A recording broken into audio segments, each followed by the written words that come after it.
पूरी दुनिया को ह्यूमन राइट्स, आज़ादी, सेकुलरिज्म और फंडामेंटल राइट्स का सबक पढ़ाने वाले यूरोपियन मुल्कों में से एक फ्रांस ने अपने यहाँ मुसलमान तालिबात के अबाया पहनने पर पाबंदी लगा दी है। इससे पहले भी फ्रांस ने ऐसा कई सारा फैसला कर रखा है जो इस्लामोफोबिया पर मबनी है, जो मुसलमानों को अपने मजहब पर अमल करने से रोकता है। और अब ताज़ा फैसला में फ्रांस की सरकार ने अबाया पहनने पर भी पाबंदी लगा दी है। इतवार के दिन वहाँ के वज़ीर तालीम गैब्रिएल अताल ने एक टीवी चैनल को इंटरव्यू देते हुए ऐलान किया कि स्कूल, कॉलेजेस और यूनिवर्सिटीज़ में मुसलमान तालिबात को अबाया पहनकर आने की इजाज़त नहीं होगी। बाज़ाब्ता सर्कुलर भी जारी कर दिया गया और इसके पीछे की वजह यह बताई गई कि अगर कोई लड़की अबाया पहनकर आती है तो उससे उसका मजहब जाहिर हो जाता है, उसके मजहब की पहचान होती है। और ये सेकुलरिज्म के उसूलों के ख़िलाफ़ है कि कॉलेजेस में, तालीमी इदारों में किसी की मजहबी शनाख्त ज़ाहिर हो, इसलिए किसी को भी अबाया पहनकर आने की इजाज़त नहीं होगी। फ्रांस ने इससे पहले साल 2004 में एक कानून पास किया था और उस कानून के तहत भी स्कूल, कॉलेजेस और यूनिवर्सिटीज़ में किसी भी तालिबा या तालिबात को ऐसा लिबास पहनकर आने की इजाज़त नहीं थी जिससे उसकी मजहबी शनाख्त ज़ाहिर हो। उसमें सलीब शामिल था, यहूदियों की बड़ी टोपी शामिल थी, मुसलमानों का हिजाब शामिल था, लेकिन अबाया को उससे अलग रखा गया था। और अब ताज़ा कानून में अबाया को भी शामिल कर लिया गया है। फ्रांस ने अपने यहाँ इससे पहले साल 2010 में भी एक कानून पास किया था जिसमें मुसलमान ख़वातीन के पब्लिक प्लेस में हिजाब पहनने पर पाबंदी लगा दी गई थी और कहा गया था मुसलमान ख़वातीन पब्लिक प्लेस में कहीं भी हिजाब नहीं पहन सकती हैं, वो बुर्का का इस्तेमाल नहीं कर सकती हैं, स्कार्फ पहनने पर भी रोक लगा दी गई थी। और अब ताज़ा फैसला में अबाया पहनने पर भी पाबंदी लगा दी गई है। इस फैसले को देखा जाए तो दरअसल ये मुसलमानों को उनके अपने मजहब पर अमल करने से रोकना है, क्योंकि मुसलमान लड़कियां में और दूसरी लड़कों में फ़र्क है। एक मुसलमान अपनी शरीयत पर अमल करना ज़रूरी समझता है। अबाया पहनने में, हिजाब करने में, बुर्का पहनने में मुसलमान ख़वातीन को तहफ़्फ़ुज़ का एहसास होता है।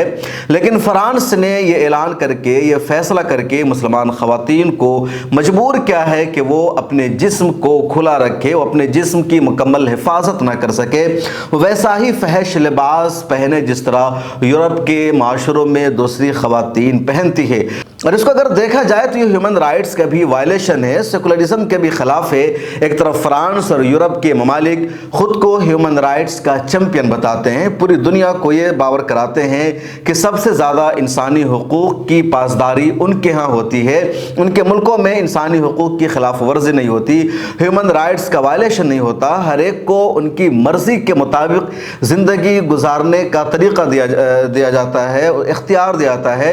जब उन मुल्कों में फहश काम होते हैं, उन मुल्कों में कपड़े छोटे पहने जाते हैं, उन मुल्कों में उल्टे सीधे काम किए जाते हैं, निकाह की जगह लिव इन रिलेशनशिप के कल्चर को फ़रोग़ दिया जाता है और एतराज़ होता है तो कहा जाता है हर एक इंसान की आज़ादी है, वो जिस तरह चाहे अपनी ज़िंदगी गुजारे। और अगर बात आज़ादी की है तो अगर एक औरत की आज़ादी यह है कि वो स्कर्ट पहने, जींस पहने, छोटा कपड़ा पहने, तो वहीं उस औरत की ये भी आज़ादी, उसको राइट हासिल है कि वो चाहे तो फुल बदन का लिबास पहने, पूरे जिस्म को ढांपने वाला कपड़ा पहने, यह भी उसकी आज़ादी है। लेकिन ये आज़ादी से रोका जाता है और कहा जाता है कि तुम्हें सिर्फ इस बात की आज़ादी हासिल है कि तुम ऐसे कपड़े पहनो जिस कपड़े में फहश हो, जिस कपड़े से पूरा जिस्म ना ढक सके, जिस कपड़े से अय्याशी करने वालों को मौका मिल सके। लेकिन फुल जिस्म को ढांपने वाला कपड़ा पहनने से रोका जाता है और फिर उसको वो आज़ादी का नाम देते हैं। फ्रांस यूरोप के उन मुल्कों में भी शामिल है जहाँ सबसे ज़्यादा इस्लामोफोबिया पाया जाता है। जगह जगह, मौका मौका वहाँ इस्लाम के खिलाफ निगेटिव प्रोपेगेंडा किया जाता है। इंडिया की तरह फ्रांस की मीडिया के हवाले से भी कहा जाता है कि वहाँ की मीडिया में बहुत ज़्यादा मुसलमानों के खिलाफ निगेटिव प्रोपेगेंडा किया जाता है, इस्लामोफोबिया को बताया जाता है और कई सारे वाक़े इसके सबूत भी पेश करते हैं। एक वेबसाइट की रिपोर्ट के मुताबिक वहाँ हर साल इस्लामोफोबिया के तकरीबन 500 से ज़्यादा वाक़यात पेश आते हैं और ये सिलसिला बढ़ता जा रहा है। उसमें से 100-200 واقعات کو پولیس اپنے ریکارڈ میں رکھتی ہے، بقیہ کو ریکارڈ میں بھی نہیں رکھا جاتا ہے۔ پچھلے دنوں ڈولچے ویلے جو جرمنی کا ایک مشہور اخبار ہے، اس نے ایک رپورٹ اپنے یہاں شائع کی تھی کہ ایک مسجد پر وہاں کے شرپسندوں نے حملہ کیا۔ مسجد کمیٹی کے ذمہ داروں نے پولیس میں شکایت درج کرائی اور کہا کہ ہماری مسجد پر حملہ ہوا ہے، ہمیں تحفظ فراہم کیا جائے۔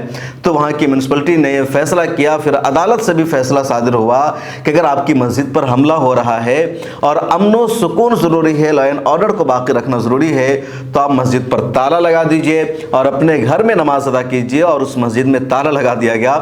پولیس کو، پرشاسن کو مسجد کو تحفظ فراہم کرنا تھا، حملہ کرنے والوں کو روکنا تھا، تو انہوں نے قانون کی بحالی کے لیے، امن و سکون کے لیے مسجد پر ہی تالا لگا دیا، لیکن مسجد پر حملہ کرنے والوں کے خلاف ایکشن نہیں لیا۔ اور وہاں لگاتار مسجدوں پر حملہ کے واقعات پیش آتے ہیں، مسلمانوں کو مذہبی شعار پر عمل کرنے سے روکا ہی جاتا ہے، اور یہ اس کی ایک واضح مثال ہے۔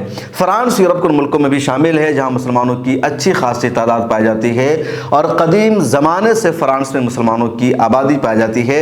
اس وقت فرانس کی جو ٹوٹل پاپولیشن ہے اس میں 4% مسلمانوں کی بھی آبادی ہے، جس کو آپ 50 لاکھ سے زیادہ مان سکتے ہیں۔ اور فرانس کی جو راجدھانی پیرس ہے وہاں تقریباً 10% مسلمانوں کی آبادی ہے۔ فرانس میں کئی مرتبہ مسلمانوں نے بھی حکومت کی ہے۔ جب اسپین میں یا اندلس کہہ لیجئے وہاں مسلمانوں کی حکومت تھی تو ایک مرتبہ مسلمانوں نے آدھے فرانس تک کو اپنے اقتدار میں شامل کر لیا تھا۔ جب اوٹومن امپائر تھا، یعنی خلافت عثمانیہ کے عروج کا زمانہ تھا سلیمان قانونی کے عہد میں، تو فرانس میں کس کی حکومت بنے گی، کون وہاں کا بادشاہ بنے گا، کس کے ہاتھوں میں اقتدار کی چابی ہوگی، یہ فیصلہ استنبول سے ہوتا تھا، یعنی اوٹومن امپائر کے ذریعے کیا جاتا تھا۔ آج وہ فرانس لگاتار مسلمانوں پر وائلنس کر رہا ہے، تشدد کر رہا ہے، اور اب وہاں مسلمان خواتین کے عبایا پہننے پر بھی پابندی لگا دی گئی ہے۔ اور اس خبر کی ایک اور اہم بات یہ ہے کہ وہاں کے وزیر تعلیم کہہ لیجیے فرانس سرکار کے اس فیصلے کا وہاں کے اپوزیشن پارٹیوں نے بھی سمرتھن کیا، وہاں کے جو ٹیچرز ایسوسیشن کا گروپ ہے اس نے بھی ویلکم کیا ہے۔ بس چند ایک انفرادی یا انڈیویجول ایسے لیڈرز ہیں جنہوں نے اس کو سیکولرزم کے خلاف قرار دیا ہے، مذہبی آزادی کے خلاف قرار دیا ہے، فنڈامنٹل رائٹ کے خلاف بتایا ہے، کیونکہ ایک انسان کی انفرادی آزادی کے خلاف ہے کہ اس پر وہ کلچر تھوپا جائے جو اس کو پسند نہیں کرتا ہے۔ اس ویڈیو میں اتنا ہی، کمنٹ سیکشن میں اپنی رائے ضرور لکھے گا، پھر ملاقات ہوگی۔ ملت ٹائمز کو آپ کی ضرورت ہے، ہماری آپ مالی مدد کریں۔